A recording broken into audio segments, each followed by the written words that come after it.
the story, which we're thinking as a kind of rhetorical narrative, where we treat Flint as a sinking city. And the idea of the sinking city is a kind of literary conceit, where we treat it both metaphorically and literally within the story. And so as the city is sinking, a bunch of artists come, and these artists try to repaint the city and paint kind of new realities for the city. And what this does is it produces a kind of disjointedness between the image of the city and the material reality of the city. So,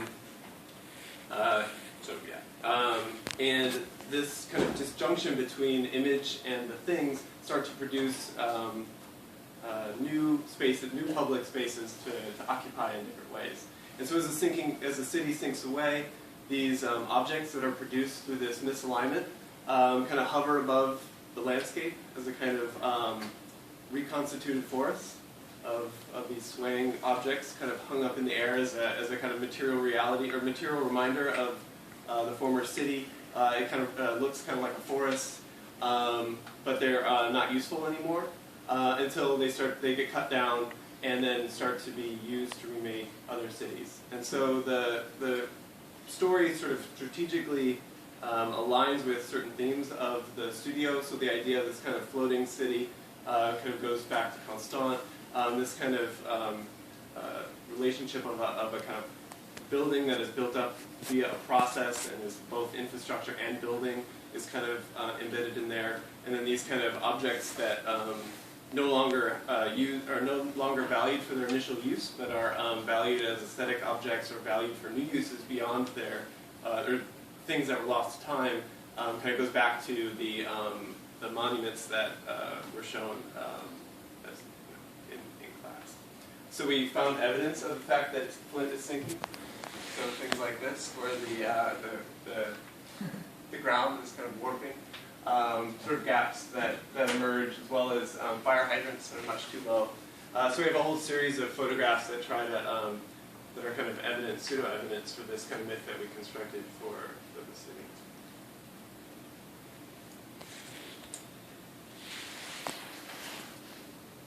In fact, if you're coming down to the very detail, to the very effect, this is called like a critical detail. I'm not, I think, sorry, to make my point. I think that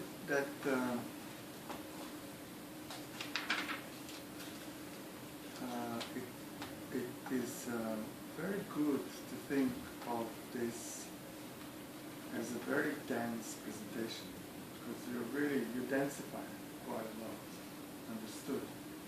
The quality of it is in fact exactly zooming into something which is like obvious, but it does not have the context around it. My thing, I would like your group. Where is the group? Over there. And your guys there, right? You're filming in the back. Okay, cool. Think about, just be very careful. Or be creative about how to turn something negative into something positive, which is what Constant is doing, and also what the monuments are trying to do, which then will include the idea of the so-called sinking into something which you could say an absorbing city, or something which kind of like demonstrates its ability, in fact, to sink. I mean, Venice has been flooded so many times and nobody's complaining about it, because there is a different quality about it. In fact, it actually celebrates the fact that they're built on no land, illegally. Right. You guys know that Venice is built illegally, just because they wouldn't pay tax to the land, so they just built in the middle of the bay, on stilts. So the way. If you find something like that, say on Flint or these areas, and you say these are the traces of them, then you think you're talking about, I would say, an issue of borders, which are not simply horizontal, because usually what you're showing are borders on the pedestrian level. But in fact, you're saying, well, those do not deflect in terms of property, meaning left or right. They deflect in terms of actual geology. Right. And that becomes a really huge issue because you can actually, below the drawing, you have like geological, footprint, and kind of thinking, wow, okay, that can be an interesting thing. In fact, that because what you show is that not the entire city is sinking, but some pockets of it. That means that like we do with floods, right? Instead of making huge walls around cities anymore, it's all about so-called resilience, soaking. So you could say, well, that's a quality of land to actually, go down to the ground. Right. It's resilient in that way. And in that sense, that you could actually, what can be very interesting, I think, with your project on Constant, is that because Constant is always above ground, it's like high up, there's no problem with floods, but that's one of the whole points. You can actually propose your group to ground Constant, or even to turn him underground, like to radically change, his vision. In that, simply because of that effect that the geology is changing the way the city borders work. I think the main reference for this is the theory or the concept of so-called anthropocene. Like anthropology, and scene. Anthropocene. It's a very fashionable word now, but not too fashionable. But it's okay, let's use it, because it's the concept by philosopher Bruno Latour, who actually proposes a new study of Earth. It's cities, countryside, buildings, but what is the new study of Earth, in fact?